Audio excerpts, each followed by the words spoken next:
सो welcome back dear students. अभी तक हम लोग डिस्कस कर रहे थे formation of covalent bonds and covalent compounds. और जैसे कि आपने पढ़ा कि covalent bonds and covalent compounds ये कैसे होते हैं, दे आर डायरेक्शनल। डायरेक्शनल मतलब इन कोवेलेंट बॉन्ड्स का अपना एक डेफिनेट ओरिएंटेशन होता है, जिसकी वजह से कोवेलेंट कंपाउंड्स का अपना एक डेफिनेट शेप होता है। ठीक है, और आपने देखा कि किस तरह से ये शेप हम प्रेडिक्ट कर सकते थे by using VSEPR theory and also by using the concept of hybridisation. ठीक है, लेकिन ये सारा जो हमारा चल रहा था that was on the basis of valence bond theory. तो वैलेंस बॉन्ड थ्योरी काफी हद तक सक्सेसफुल थी इन explaining the directional nature of bonds in molecules. इसके बाद भी कुछ लिमिटेशंस रह गई थी इन वैलेंस बॉन्ड थ्योरी। तो let's talk about the limitations of valence bond theory.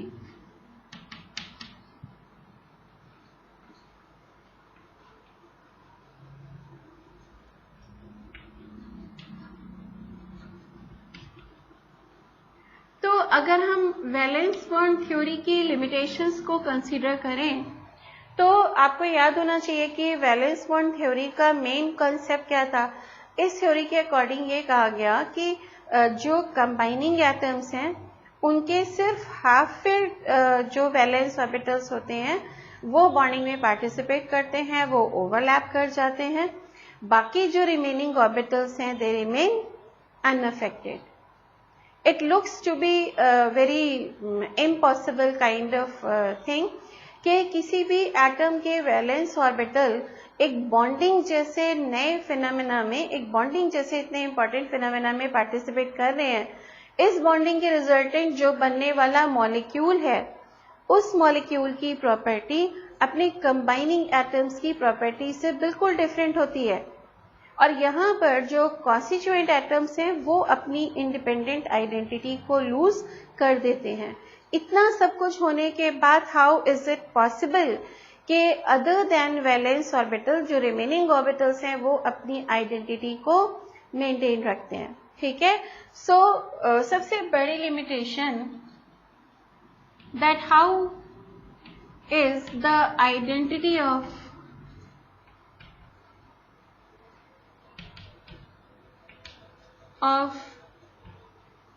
non-bonding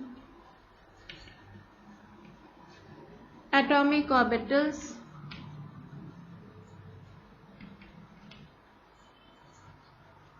maintained। जबकि आपको पता है कि जो बनने वाला मॉलिक्यूल है उस मॉलिक्यूल की प्रॉपर्टीज अपने कंबाइनिंग एलिमेंट्स की प्रॉपर्टीज से बिल्कुल डिफरेंट है। दूसरी जो एक बहुत बड़ी लिमिटेशन आ गई in case of valence bond theory, it does not explain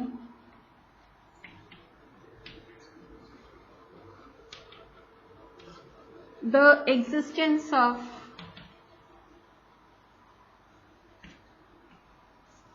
paramagnetic molecules.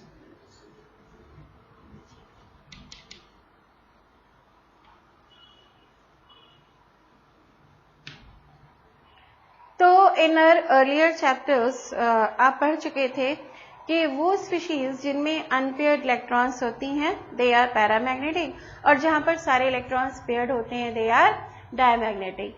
तो valence bond theory paramagnetic species के एग्जिस्टेंस को एक्सप्लेन नहीं करती। क्यों नहीं करती? क्योंकि according to valence bond theory जो वैलेंस शेल के हाफ फिल्ड एटॉमिक ऑर्बिटल्स हैं, मतलब जो अनपेयर्ड एटॉमिक ऑर्बिटल्स हैं उनकी ओवरलैपिंग हो जाती है, सो दैट वो इलेक्ट्रॉन्स जो अब तक अनपेयर्ड थे आफ्टर बॉन्ड फॉर्मेशन वो इलेक्ट्रॉन्स पेयर्ड हो जाएंगे। और ऐसे केस में हम एक्सपेक्ट करेंगे कि किसी भी पैरामैग्नेटिक मॉलिक्यूल की एग्जिस्टेंस पॉसिबल नहीं है। But it is a very well known fact that number of paramagnetic molecules are existing। सबसे बड़ा जो यहाँ पे एक ड्रॉबैक आया that is in the case of oxygen molecule।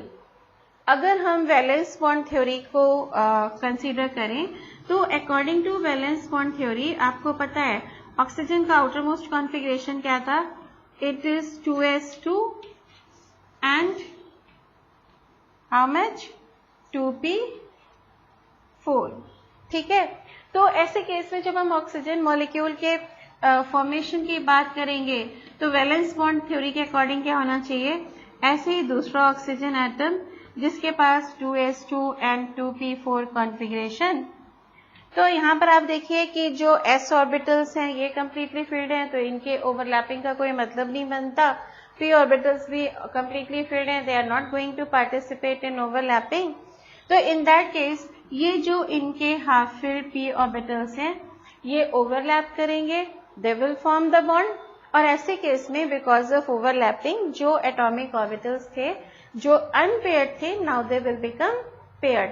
और उसके अकॉर्डिंग हम एक्सपेक्ट करते थे कि ऑक्सीजन मॉलिक्यूल कैसा होना चाहिए, oxygen molecule should be diamagnetic.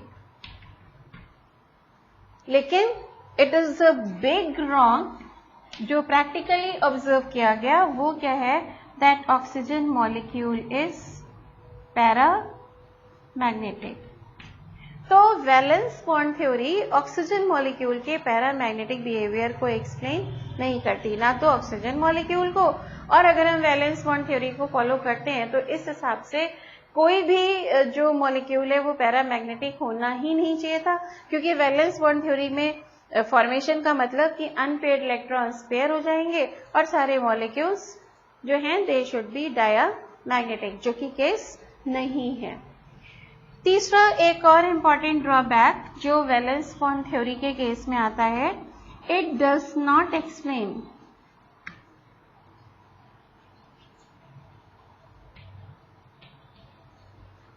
The existence of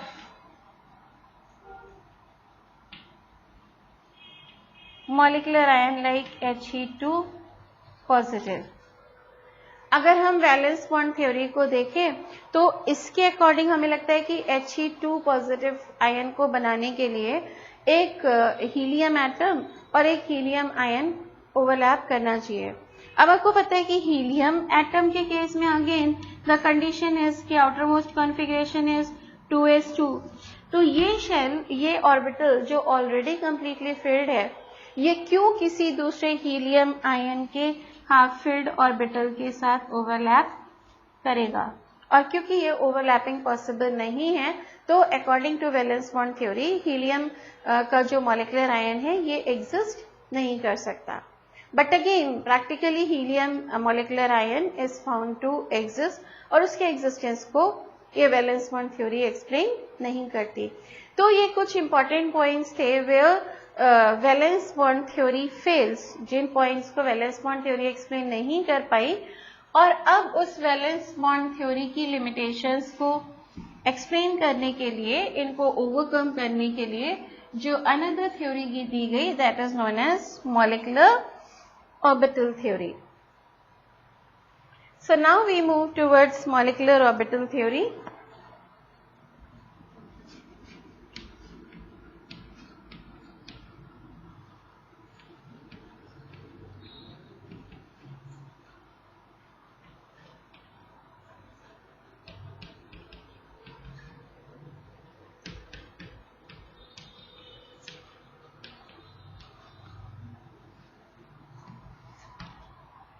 तो मॉलिक्यूलर ऑर्बिटल थ्योरी के मेन पोस्टुलेट्स क्या थे? सबसे पहली बात यहाँ पर ये कहा गया कि all the atomic orbitals of combining atoms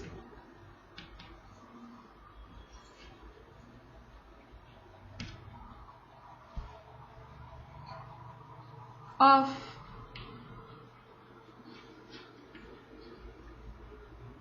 comparable energies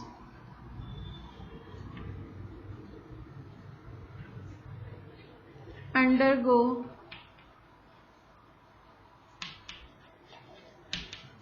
intermixing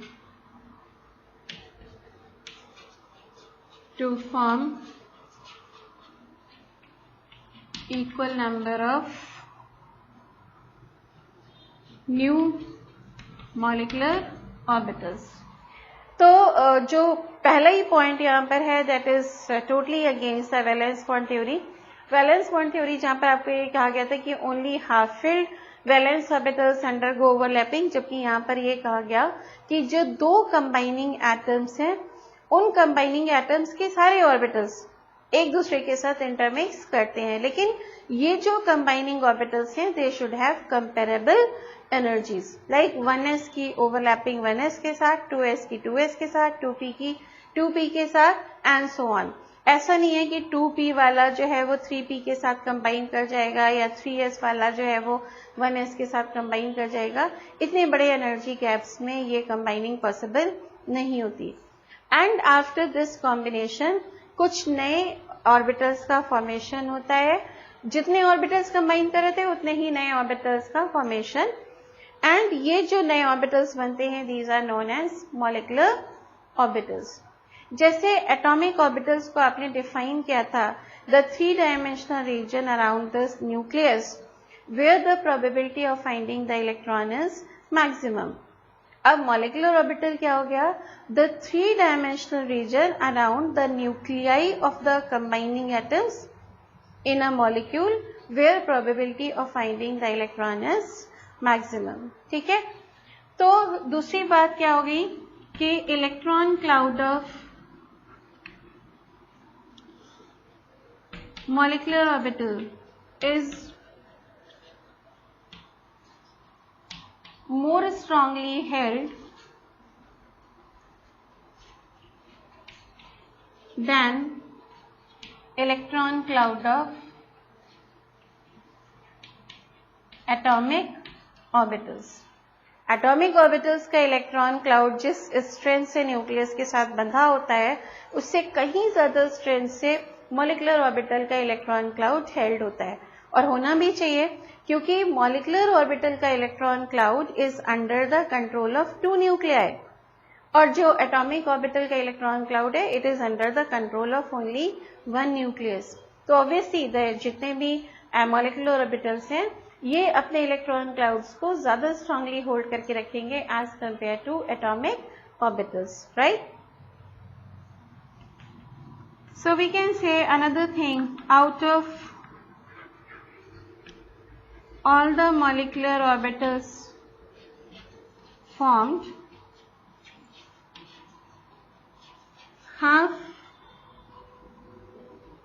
are having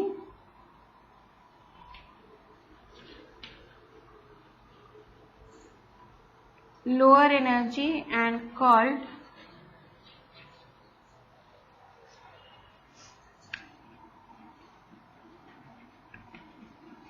bonding molecular orbital, and rest half have higher energies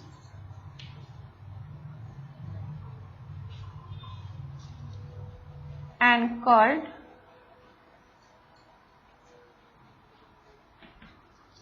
anti-bonding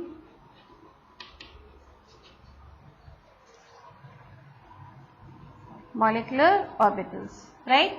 तो इन एटॉमिक ऑर्बिटल्स के कॉम्बिनेशन से जितने भी नए मॉलिक्यूलर ऑर्बिटल्स बनते हैं, पहली बात तो उतने ही बनते हैं जितने एटॉमिक ऑर्बिटल्स कंबाइन कर रहे थे, राइट। और अब इनमें से जितने भी एटॉमिक ऑर्बिटल्स बनेंगे उनमें से हाफ एटॉमिक ऑर्बिटल्स की एनर्जी अपने हाफ मॉलिक्यूलर ऑर्बिटल्स की एनर्जी अपने रिस्पेक्टिव एटॉमिक ऑर्बिटल्स की एनर्जी से कम होगी, और इन ऑर्बिटल्स को आप क्या बोलेंगे? These are known as bonding molecular orbitals. जो रिमेनिंग हाफ है उनकी एनर्जी अपने कंबाइनिंग एटम्स के ऑर्बिटल्स की एनर्जी से ज्यादा होगी, और इनको आप क्या बोलेंगे? These are known as anti bonding molecular orbitals, ठीक है। Another point, all molecular orbitals are arranged in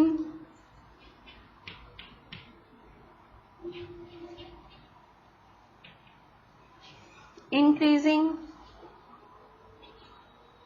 order of energy। जितने भी मॉलिक्यूलर ऑर्बिटल्स हैं वो एनर्जी के इंक्रीजिंग ऑर्डर में अरेंज होते हैं, ठीक है। then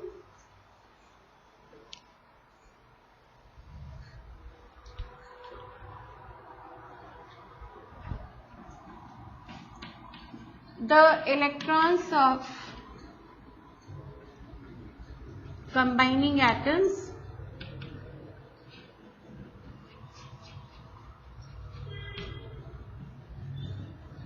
get redistributed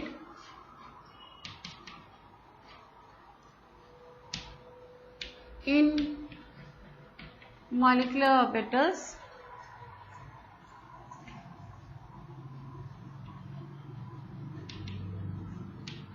following the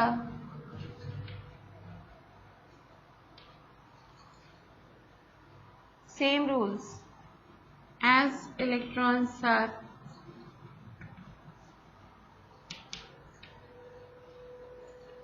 distributed in atomic orbitals. ठीक है, तो एक बार मॉलिक्यूलर ऑर्बिटल्स का फॉर्मेशन हो गया. अब इन मॉलिक्यूलर ऑर्बिटल्स में दोनों कंबाइनिंग एटम्स के जितने भी इलेक्ट्रॉन्स हैं उन इलेक्ट्रॉन्स का रीडिस्ट्रीब्यूशन होता है उन्हीं सारे रूल्स को फॉलो करते हुए जो रूल्स हम फॉलो कर रहे थे for filling the electron cloud in atomic orbitals. वो रूल्स क्या क्या थे? पहला रूल था आप पढ़ चुके हैं, दैट इज अहर्बर्ग्स प्रिंसिपल.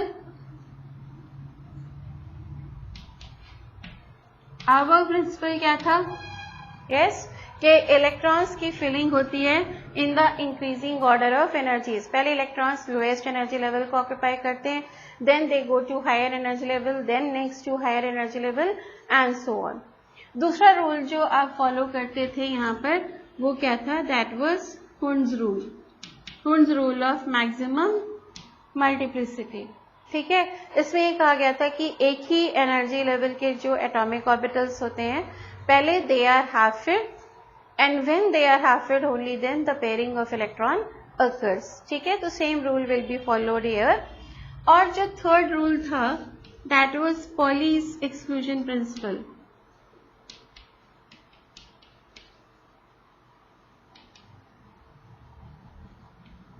तो according to Pauli's exclusion principle क्या था कि किसी भी एटॉमिक ऑर्बिटल में मैक्सिमम 2 इलेक्ट्रॉन्स आ सकते हैं, वो भी ऑपोजिट स्पिन में. तो वो रूल भी यहाँ पर फॉलो होगा.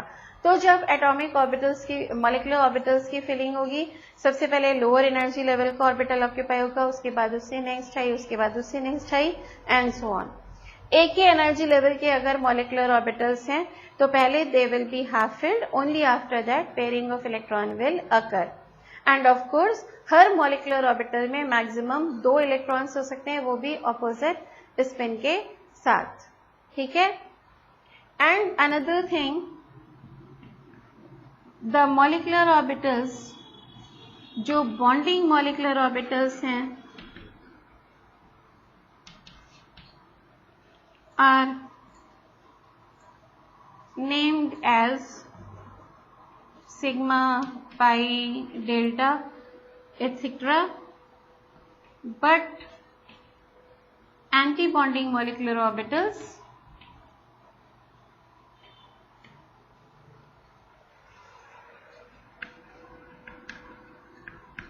are named as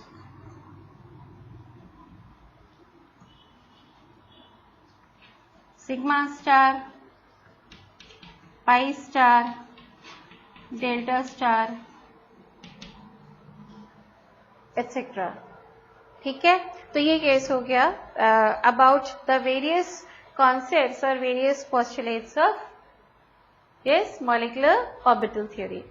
तो अगर इस मॉलिक्यूलर ऑर्बिटल थ्योरी के आप बेस पे जाइए तो एक चीज यहाँ पर कॉमन है फैक्टर के ड्यूरिंग द मॉलिक्यूल फॉर्मेशन जितने भी कंबाइनिंग एटम्स होते हैं उनके एटॉमिक ऑर्बिटल्स आपस में कंबाइन करते हैं resulting in formation of new orbital. Now the very important question is कि हम बार बार बोल रहे हैं एटॉमिक ऑर्बिटल्स कंबाइन कर रहे हैं, एटॉमिक ऑर्बिटल्स कंबाइन कर रहे हैं. Actually what is the combination of atomic orbitals? How the atomic orbitals are combining? तो atomic orbitals के combination को explain करने के लिए we have the theory which is known as linear combination of atomic orbitals, right? So now we have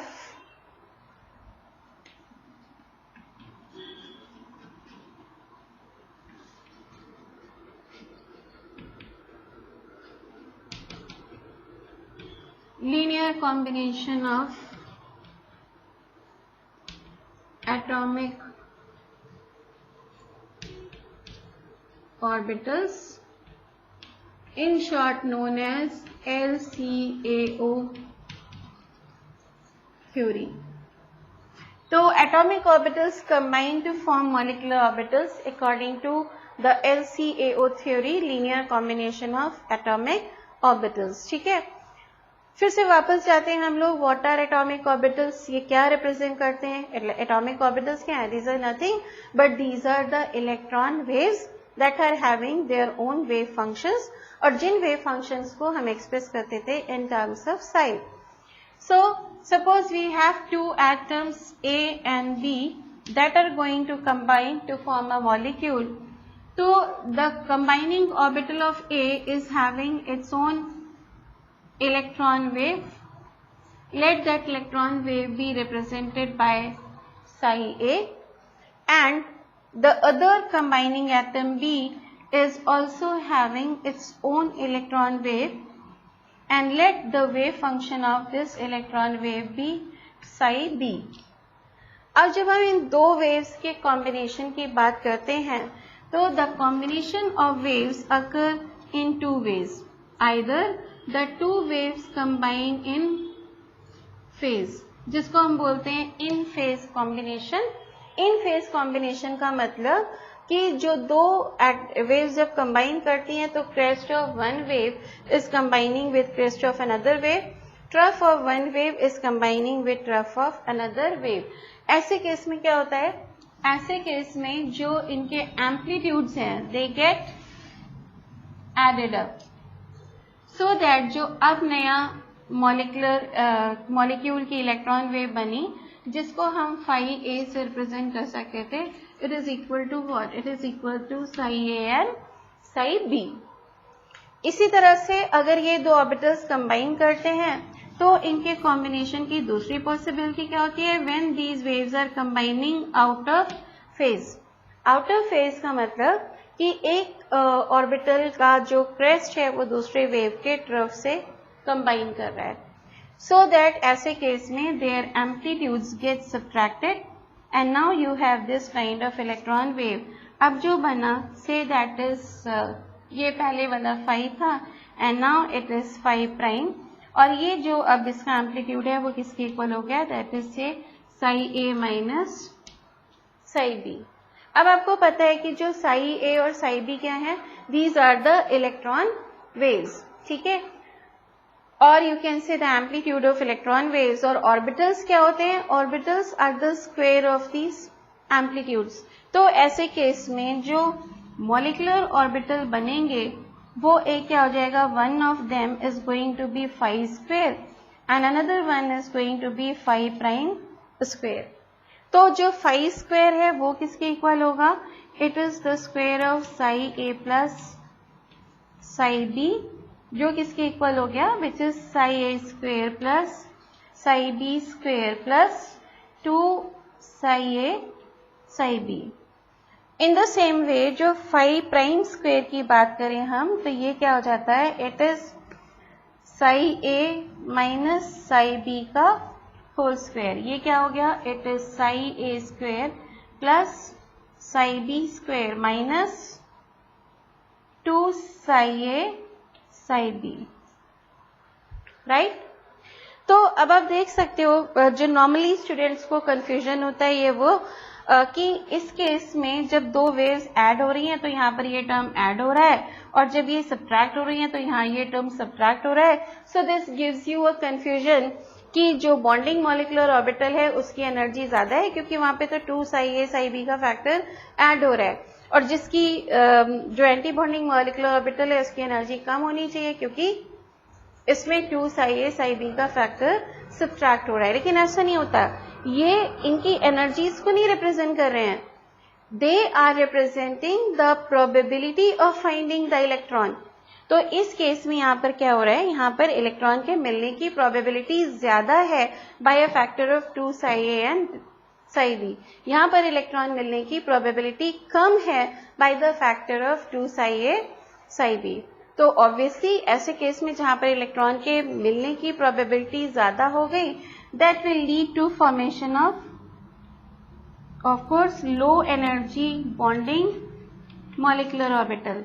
और जहां पे electron के मिलने की प्रोबेबिलिटी कम हो गई, वो क्या हो गया, that is anti bonding molecular orbital which has high energy, right. So in this way linear combination of atomic orbital theory explains the formation of molecular orbital by the combination of atomic orbitals। ठीक है, तो जैसे आपने पढ़ा था कि atomic orbitals के अपने डेफिनेट शेप्स होते हैं, उनमें कुछ नोडल प्लेन्स होते हैं, ऐसे ही यहाँ पर जो मॉलिक्यूलर ऑर्बिटल्स बनते हैं इनके भी अपने कुछ डेफिनेट अरेंजमेंट्स होते हैं। They also have certain number of nodal planes. तो now we talk about the types of molecular orbitals formed।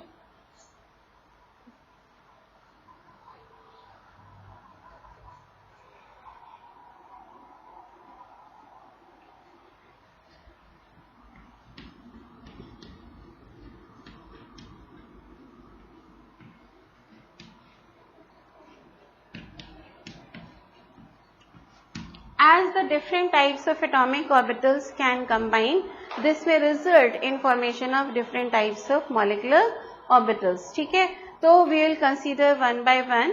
सबसे पहले we take the overlapping of 1s and 1s, और you can say simply s and s, क्योंकि s orbitals are same, फिर चाहे वो 1 shell के हों या 2 शेल के हों या 3rd शेल के हों and so on।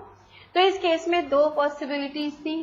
पहली पॉसिबिलिटी हो गई यहाँ पे when there is in phase combination. In phase combination का मतलब कि एक एटॉमिक ऑर्बिटल का पॉजिटिव लोब दूसरे एटॉमिक ऑर्बिटल के पॉजिटिव के साथ और एक का नेगेटिव दूसरे के नेगेटिव के साथ ओवरलैप करेगा। तो in that case it is the S orbital, ये न्यूक्लियस, ये इसका positive lobe, this is another S orbital, ये न्यूक्लियस, इनका पॉजिटिव लोब। और अब जब ये कंबाइन करेंगे, because they are combining in same phase, तो यहाँ दो न्यूक्लियाई के बीच में electron density will be maximum. इस केस में इलेक्ट्रॉन डेंसिटी सबसे ज्यादा होगी। तो अब जो इनके कॉम्बिनेशन से मॉलिक्यूलर ऑर्बिटल बनेगा, उस मॉलिक्यूलर ऑर्बिटल को हम इस तरह से एक्सप्रेस कर सकते हैं। Here there are the 2 nuclei, और ये सब क्या हो गया, इट इज इलेक्ट्रॉन क्लाउड। अब आपको पता है कि s और s ऑर्बिटल की ओवरलैपिंग से कौन सा बॉन्ड बनता है, सिग्मा बॉन्ड। तो ये क्या हो गया, it is sigma molecular orbital, right. फिर या there could be out of phase. तो अगर ये आउट ऑफ फेज है तो इसका मतलब है s ऑर्बिटल का एक का पॉजिटिव लोब दूसरे s ऑर्बिटल के नेगेटिव लोब के साथ ओवरलैप करता है। अगर ऐसा होता है तो it leads to formation of an anti bonding molecular orbital. उस एंटी बॉन्डिंग मॉलिक्यूलर ऑर्बिटल्स में जो इनके न्यूक्लियस के अराउंड जो न्यूक्लियर एक्सिस है, इंटरन्यूक्लियर एक्सिस, उस इंटरन्यूक्लियर एक्सिस में यहाँ पर इलेक्ट्रॉन के मिलने की प्रोबेबिलिटी 0। ये न्यूक्लियस, अगर ये इसका पॉजिटिव लोब है तो इसका ये नेगेटिव, और ये कैसा हो गया, it is the nodal plane जहां पर कोई इलेक्ट्रॉन अवेलेबल नहीं है। और इस ऑर्बिटल को अब आप नाम क्या देंगे, इट इज सिग्मा स्टार। ये बॉन्डिंग था और ये एंटी बॉन्डिंग था, राइट। इसी तरह से देयर में be the overlapping of p orbitals. So another case you can take here the overlapping of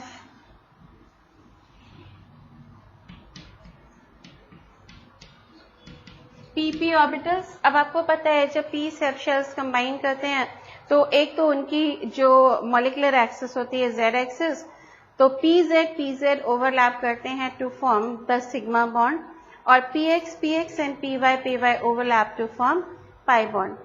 again यहाँ पर दो पॉसिबिलिटीज हैं, either they are in phase और they are out of phase. तो पहले यहाँ पर हम डिस्कस करेंगे overlapping of pz।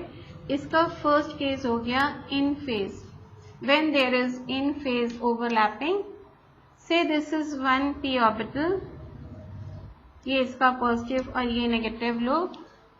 This is another p orbital with its positive and negative lobe. So when they overlap to form the molecular orbital,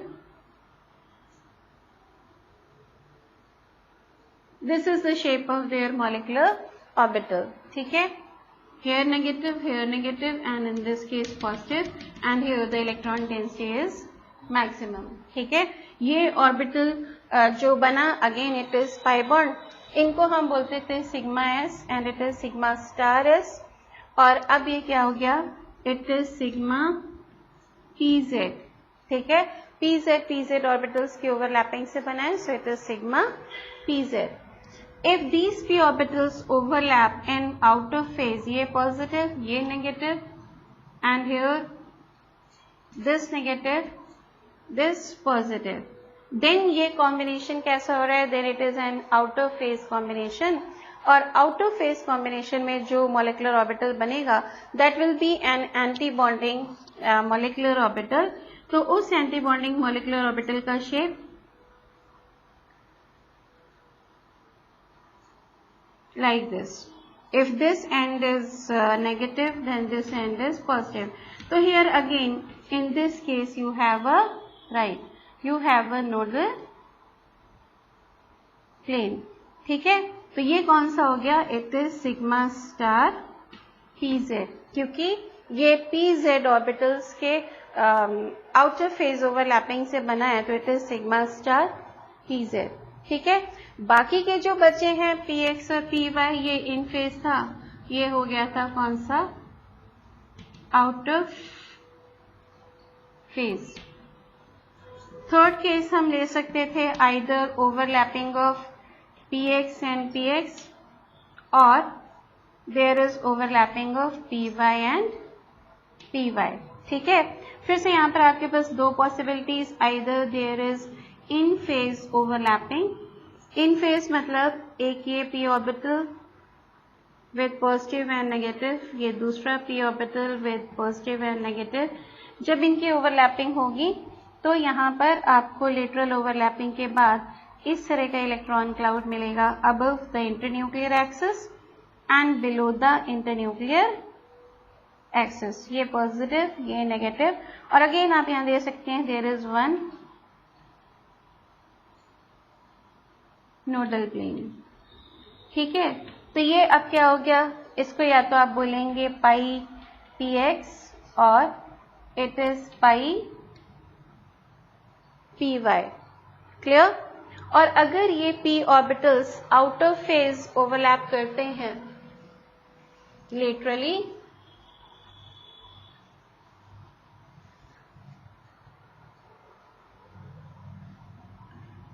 so we can have इसका second part when these orbitals are overlapping outer phase. Outer phase के case में it is one of the p orbital, ये positive, ये negative, either it is px और py, कुछ भी हो सकता था, और ये दूसरा हो गया it is an opposite phase, px और py, ये इसका negative, तो ये positive. इनके कॉम्बिनेशन से जो अब मॉलिक्यूलर ऑर्बिटल्स बनेंगे ना, वो आपको कुछ इस तरह से मिलेंगे. क्लियर. ये पॉजिटिव, ये नेगेटिव, ये नेगेटिव, ये पॉजिटिव. आप देख सकते हैं इस केस में यहाँ पर आपके पास दो नोडल प्लेन्स हो गए. ठीक है, अब ये क्या हो गया, it is pi star px और it is pi star py. ठीक है, तो आपने देखा कि एस की जब जब इन फेज ओवरलैपिंग होती है तो मॉलिक्यूलर ऑर्बिटल में आपके पास कोई नोडल प्लेन नहीं था. जब एस की आउटर फेज ओवरलैपिंग होती है तो वहां पर आपको एक नोडल प्लेन मिला था. पी की सिग्मा इन फेज ओवरलैपिंग में कोई नोडल प्लेन नहीं था, लेकिन पी की सिग्मा आउटर फेज ओवरलैपिंग में आपके पास एक नोडल प्लेन था. जब हमने px और px या py और py की ओवरलैपिंग की बात की थी, तो when there is in phase overlapping then there is one nodal plane, और जब आउट ऑफ फेज ओवरलैपिंग हुई then these are then they are two nodal planes, right. तो that is all about the theoretical concept of the molecular orbital theory कि किस तरह से atomic orbitals combine करके molecular orbitals का formation करते हैं। नेक्स्ट लेक्चर में हम लोग देखेंगे how to draw the energy level diagrams, और इन एनर्जी लेवल डायग्राम्स की हेल्प से हम कैसे किसी भी मॉलिक्यूल का इलेक्ट्रॉनिक कॉन्फ़िगरेशन लिखते हैं, और उस इलेक्ट्रॉनिक कॉन्फ़िगरेशन से how to find out whether the species is existing और नॉट, एग्जिस्टिंग है तो कितनी कम या कितनी ज़्यादा स्टेबल है, ठीक है। And we can also decide the magnetic behaviour of the species, whether the species is paramagnetic और डायामैग्नेटिक। दिस ऑल हम लोग अपने नेक्स्ट लेक्चर में डिस्कस करेंगे। Goodbye till then.